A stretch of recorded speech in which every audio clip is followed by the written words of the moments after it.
तो हम लोग शुरू करते हैं। प्रश्नावली चल रही थी 2 चर वाले रैखिक समीकरण युग में प्रश्नावली 3.3। तो इसके 9 प्रश्न हुए थे। प्रश्न नंबर 10, 2 अंकों की एक संख्या और इसके अंकों को पलटने पर बनी संख्या का योगफल 66 है। संख्या के अंकों का अंतर 2 हो तो संख्या ज्ञात कीजिए। 2023 में पूछा गया, 24 में। तो अब ये संख्या वाला ध्यान रखेंगे हमेशा कि 2 अंकों की एक संख्या। हम इसको कंफ्यूज नहीं होंगे। जैसे कि मान लीजिए एक संख्या लिखी हुई है 32, तो 32 में एक अंक 3 है, एक अंक 2 है, इकाई का अंक 2 है, दहाई का अंक 3 है।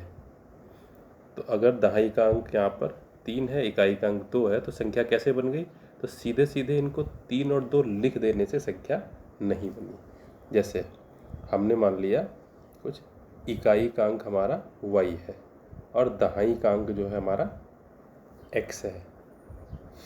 जैसे यहाँ पर ये इकाई का अंक हमारा 2 है, दहाई का अंक हमारा 3 है, तो संख्या कैसे बन गई? अब कोई कह सकता है यहाँ पर हमने दहाई का अंक और इकाई का अंक लिख दिया, यानी कि हमने 3 और 2 लिख दिया तो 32 संख्या बन गई। ऐसे यहाँ पर भी हम लिख दें, पहले हम इकाई का अंक लिख दें, बाद में दहाई का अंक लिख दें, तो हमारी संख्या बन गई XY। तो ये यहाँ पर ध्यान रखेंगे कि ये गलत है। क्यों? क्योंकि जो 32 संख्या बनी वो इस तरह से नहीं बनी। आप लोगों ने देखा होगा, जैसे एक संख्या 32 है, इसमें अंकों का स्थानीय मान निकाले तो 2 का स्थानीय मान 2, 3 का जो स्थानीय मान होता है 3 और 0। मतलब कहने का क्या हुआ, 3 हमारे दहाई के स्थान पर था, यानी 3 जो है वो 10 से गुणा हुई है। 2 इकाई के स्थान पर था तो 2 में जो है 1 से गुणा हुई है। अगर कोई सैकड़े के स्थान पर होता तो वहाँ पर 100 से गुणा होती। तो कोई भी अगर संख्या है, जैसे हमारा दिया हुआ है कि अगर इकाई का अंक 2 है, दहाई का अंक हमारा 3 है, तो संख्या कैसे बनेगी? इकाई के अंक को 1 से गुणा करें, दहाई के अंक को 10 से गुणा करें और दोनों को जोड़ दें, यानी कि 10 3 30 और प्लस 2 1 2, तब जा कर के हमारी संख्या 32 बनेगी। इसी तरह से अगर कोई सैकड़े का स्थान होता है यहाँ पर, तो उस सैकड़े वाले को हम क्या करते?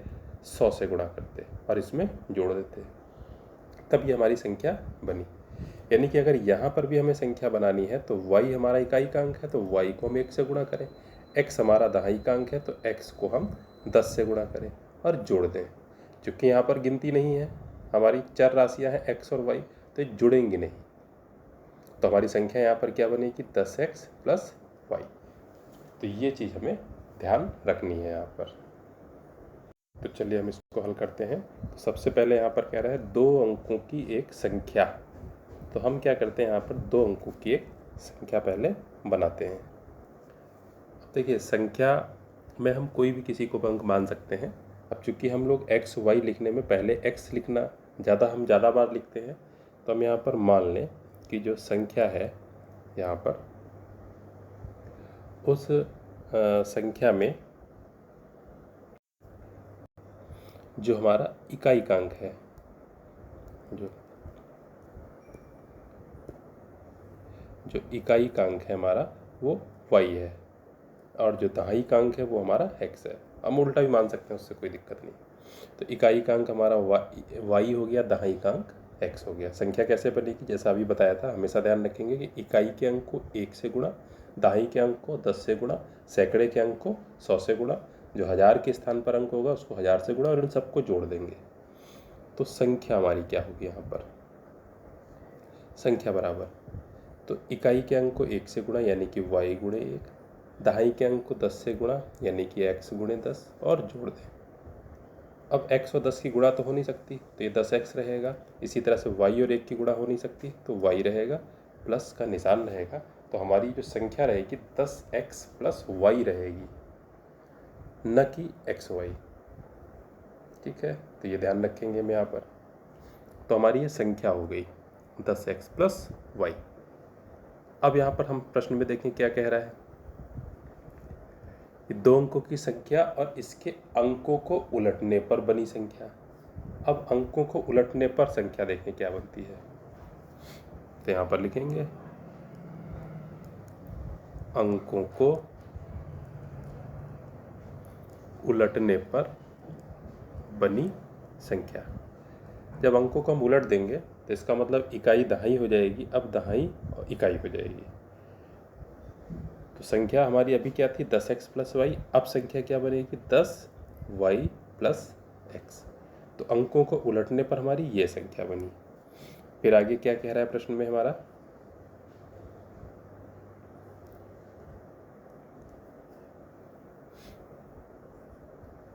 तो अंकों की संख्या 2 अंकों की और इसके अंकों को पलटने पर बनी संख्या का योगफल 66 है।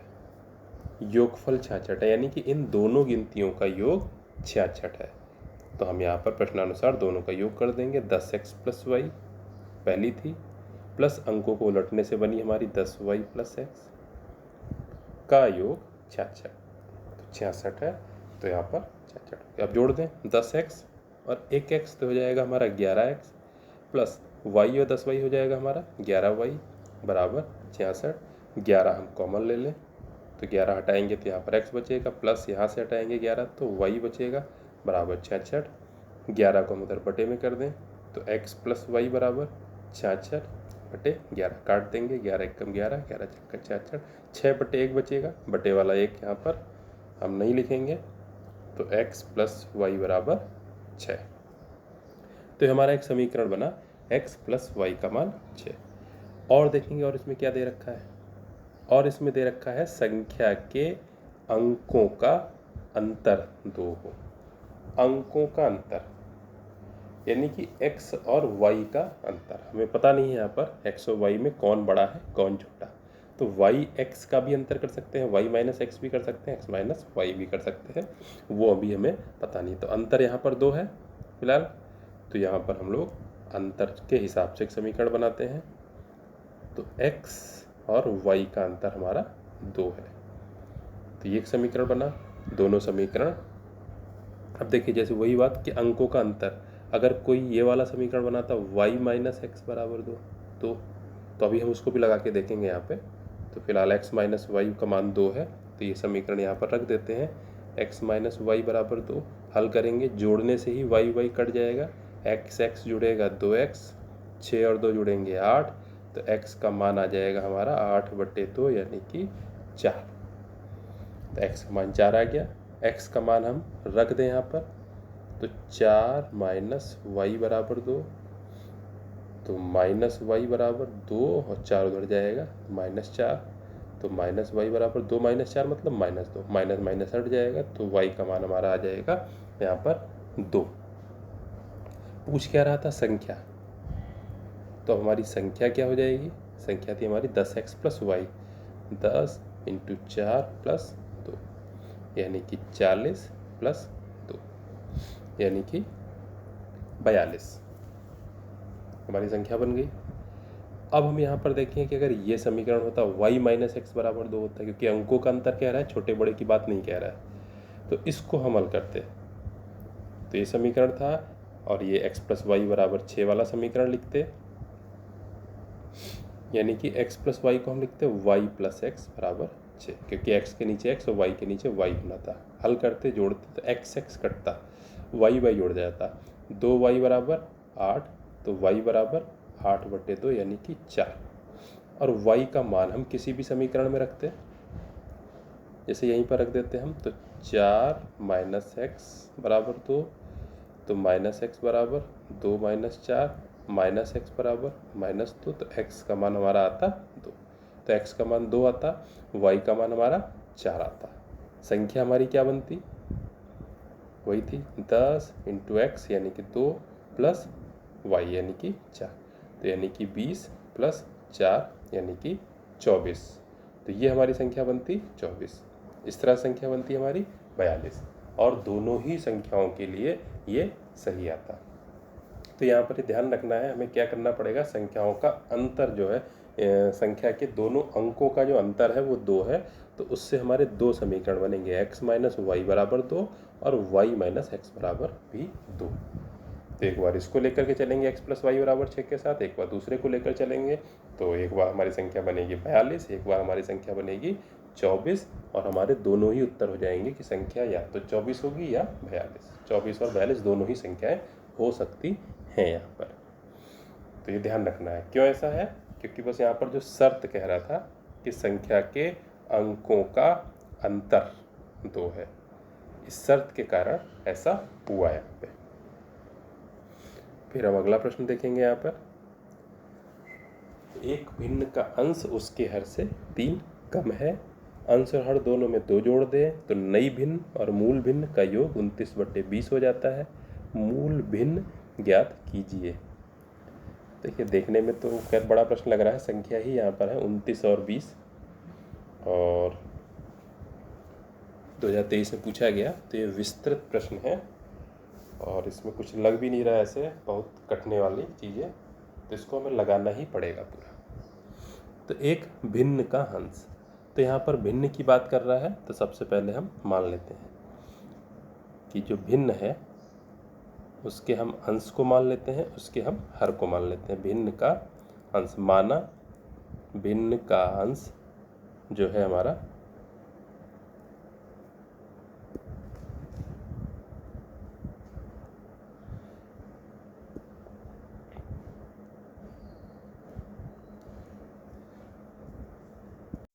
अंश हमने मान लिया x है, हर जो है हमने मान लिया y है, तो इससे भिन्न हमारी क्या बन जाएगी, x/y। अब देखिए उल्टा भी मान सकते हैं, अंश को हम y मान लें, हर को हम x माने, तो उससे भिन्न क्या बनेगी, y/x।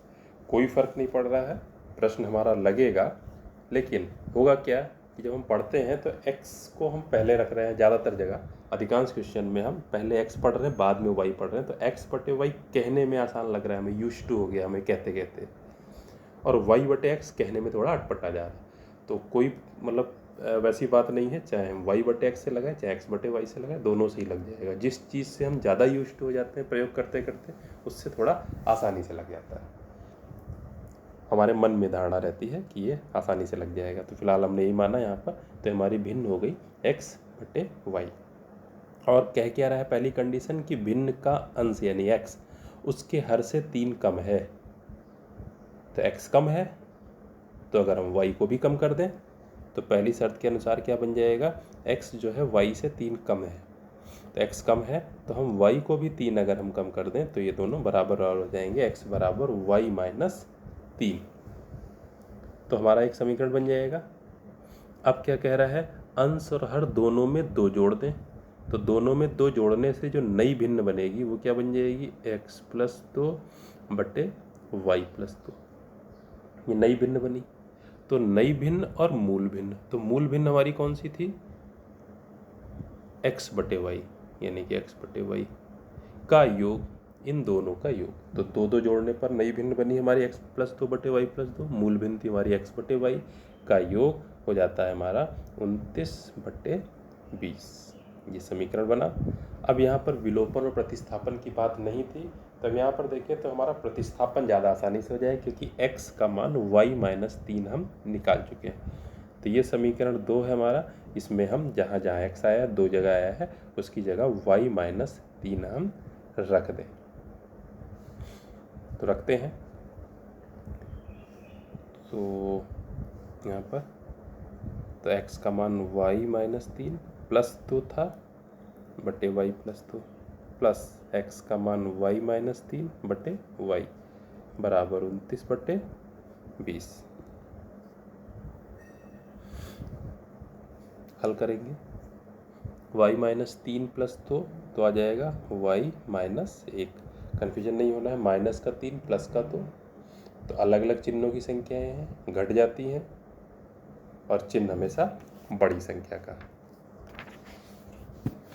तो 3 का चिन्ह, तो y-1 बटे y+2 प्लस यहाँ पर हमारा y-3, तो ऐसे ही रहेगा, ये बराबर 29/20। अब इसको हमें हल करना है, तो हल करने में देखिए बहुत कुछ खास यहाँ पर तकनीक तो नहीं आएगी। हम हर देख लें, यहाँ पर y है, y+2 है, 20 है, तो इन्हीं से गुणा करें। एक और यहाँ पर हो सकता है कि y-1 बटे y+2 प्लस, अब इसमें y -3 था तो y को अलग कर दें बटे y, -3 को अलग कर दें बटे y। ऐसा हम कर सकते हैं।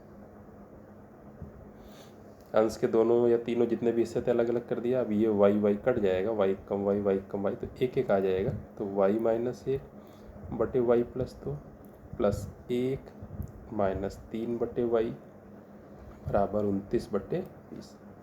अब ये जो एक था इसको उधर ले जाके हम घटा दें तो हमारा क्या बचेगा, y -1 बटे y +2 -3 बटे y बचेगा बराबर 29 बटे 20 -1। अब एक को घटाना है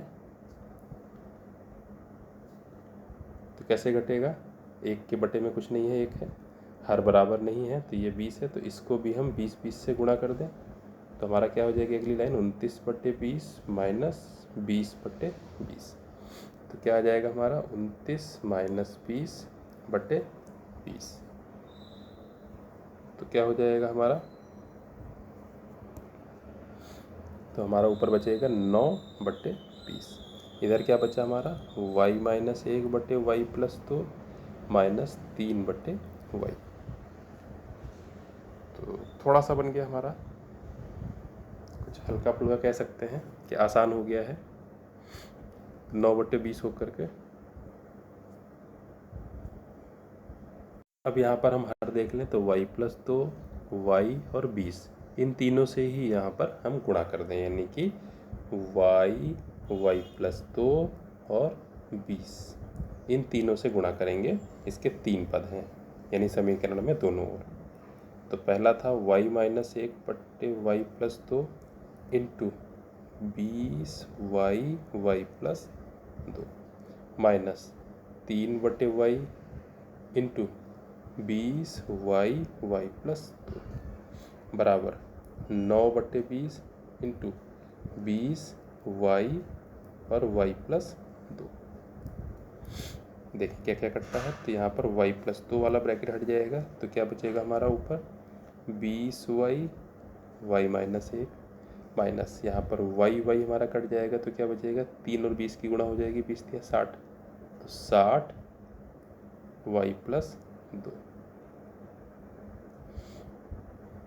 बराबर यहाँ पर 20 कट जाएगा तो हमारा क्या बचेगा 9y इंटू y +2।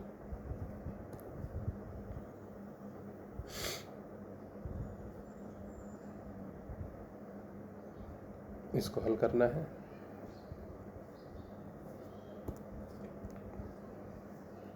गुणा कर देंगे 20y की y से तो 20y² माइनस 20y की 1 से गुणा करेंगे तो 20y माइनस 60 की जब गुणा हम y से करेंगे तो 60y माइनस 60 की गुणा जब 2 से करेंगे तो माइनस का निशान और 60 दूनी 120 बराबर 9y की गुणा y से तो 9y² प्लस 9y की गुणा 2 से तो 9 दूनी 18 और y। अब हम यहाँ पर देख लें क्या क्या बचता है, 9y² वाला पद इधर 20 के साथ में ले आएंगे तो 20y² माइनस 9y²। y वाले देख लें माइनस का 20y और माइनस के 60y तो क्या हो जाएगा माइनस का फिलहाल 80y और 18y इधर प्लस के इधर लाएंगे तो माइनस 18y और माइनस 120 था ही हमारा बराबर 0 आ जाएगा हमारा।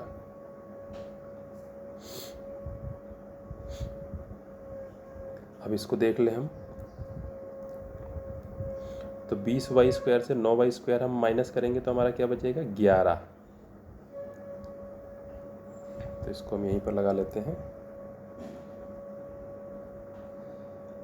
11y² हमारा बचा माइनस का 80y माइनस का 18y तो क्या आ जाएगा माइनस माइनस एक जैसे चिन्ह है जुड़ जाएंगी 80 और 18 98 और चिन्ह बड़ी संख्या का 80 का यानी कि माइनस तो माइनस का 98y माइनस 98y और क्या बचेगा माइनस का 120 था, तो माइनस 120, तो माइनस 120 बराबर 0। अब इसके गुणनखंड करने हमें, तो वही करें हम यहाँ पर 11 और 120 की गुणा और उनके टुकड़े। यहाँ पर इससे पहले चर्चा हुई है, तो वो थोड़ा सा हिसाब लगाएंगे, धराचार्य से भी हो जाएगा आसानी से। तो फिलहाल हमारा यहाँ पर हो जाएगा 11y², तो 98 को हम लोग लिखेंगे 110 माइनस 12, तो 110 और 12 का अंतर जो है हमारा 98 भी हो जाएगा, और 110 और 12 का जो गुणा है यहाँ पर हमारा अचर पद 120 और x² यानी y² का गुणा 11 इनके गुणनफल के बराबर भी हो जाएगी। तो माइनस 120 बराबर 0। तो हल करेंगे हम 11y² minus 110y, minus minus गुणा प्लस हो जाएगी, प्लस 12y माइनस 120 बराबर 0। तो 11y कॉमन ले लेंगे पहले दूसरे पदों में, तो हमारा बचेगा y माइनस 10, प्लस 12 कॉमन ले लेंगे तीसरे और चौथे पदों में, तो हमारा बचेगा y माइनस 10 बराबर 0। तो y माइनस 10 दोनों में हमारा कॉमन, तो बचेगा 11y प्लस 12 बराबर 0। तो अगर जब पहला ब्रैकेट 0 होता है यहाँ पर, यानी कि y माइनस 10 वाला ब्रैकेट 0 होगा, तो यहाँ से हमारा उत्तर आएगा y का मान 10। दूसरा अगर ब्रैकेट 0 होता है 11y प्लस 12 बराबर 0, तो 11y बराबर माइनस 12, तो y बराबर माइनस 12/11। तो एक ये वाक्य मान आ गया हमारा। यहाँ पर हमने क्या था, जब भिन्न माने थे तो भिन्न के अंश और हर जो है वो पूर्णांक होंगे, पूरी संख्याएं, क्योंकि हर है एक संख्या और वो खुद ही यहाँ पर माइनस में आ रहा है, तो माइनस 12/11 जो है इसको हम नहीं लेंगे, फिर वो पूर्णांक है इस प्रश्न में। तो इसलिए y का मान क्या होगा हमारा 10 होगा। तो जो y का मान 10 है, तो यहाँ पर क्या कह रहा था, अंश उसके हर से कम है, इसलिए जो अंश है इसका मान रख देंगे, तो x बराबर 3 कम है, तो 10 माइनस 3 यानी कि 7 आ गया। तो भिन्न क्या आ गई, 7/10 हमारी आ गई। तो भिन्न के जो अंश और हर थे वो पूर्णांक थे यहाँ पर, और y का मान ये निकला माइनस 12/11। तो इस तरह से ये सवाल हो जाएगा, हमारी भिन्न निकल आई यहाँ पर।